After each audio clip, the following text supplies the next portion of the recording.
Hi guys, welcome back to my YouTube channel and good day everyone. So today I will discuss on how to estimate tiles, cement mortar, white cement, joint pillar and tile adhesive for tiling works. So madali lang pag-compute ng tiles. So ito yung considered natin na dimension ng floor. So 5 meters by 10. So, input lang natin dito. So, yung area 5 times 10. So, makukuha natin yung 50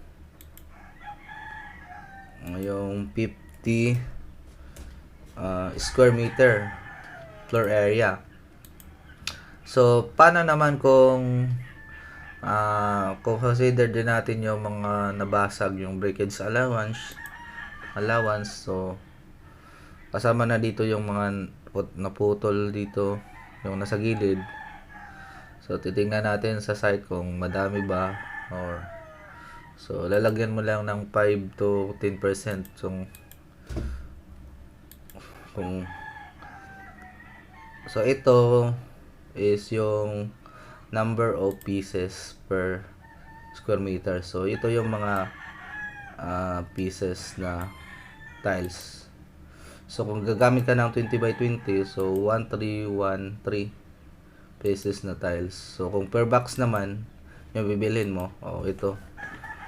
So, 53 box, Mariwa sa brand. So, same lang din dito. Sa 30 by 30. And then, so 40 by 40. So, 329 pieces tiles. Tapos, per box kung bibilhin mo 37 box Mariwa sa brand or another brand kung meron kang alam na iba pang brand. So ito yung requirement ng ilan yung bags na cement mortar. So 5 bags. White cement joint pillar, so 25 kilograms. Okay, so 6 bags na tile adhesive. So, saan ko to kinuha yung mga factor dito? So, tinimes ko lang siya ng 0.086, then 0.5, and then 0.11. So, dito siya kinuha. Ito.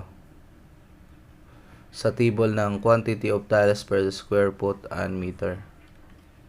So, kinuha ko siya dito. So, yan na yung ita-times mo sa area. Yan. So, ganito lang pag-compute ng tiles. So, what if kung gagamit ka ng tiles na gusto mo ganito kalaki. So, 20 by 20. So, madali na makuha. So, what if kung papalitan ko to dito ng 7 meters pala yung kuan mo. So ma-adjust yung ilan yung requirement ng tiles. So 919 tiles. So kung per box yung bibilhin mo, ito. So 37 box. And then ito cement mortar 4, white cement joint pillar 18 kilograms, and then tile adhesive 4 bags. So that's all, and thank you very much for watching, and God bless.